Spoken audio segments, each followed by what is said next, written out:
Hi everyone! Today I have a really quick tutorial for you on how to make stewed apple in the microwave.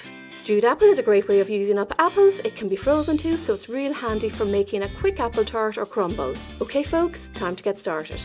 We're going to start by placing sliced cooking apples in a heat-proof bowl. These ones I'm using are Bramley. Into this add some cinnamon, other nice spices which can be used in this are nutmeg and ground clove. Pour in a little water and add the brown sugar to sweeten the apples. You can use white sugar if you have that either. Now all that's left to be done is to give everything a quick mix to combine. This is now ready for the microwave and will take 7 to 10 minutes. Check and stir the apples while it's cooking. I like my stewed apple chunky, just like this, and the apples are still nice and soft. If you prefer yours smoother, then cook for a little longer in the microwave and use a fork to break them up. As I said before, stewed apple is so handy for making a quick dessert, and because we stewed the apple already, whatever you make doesn't take as long to bake in the oven. Okay everyone, I hope you really enjoyed this video. Happy baking everyone, enjoy!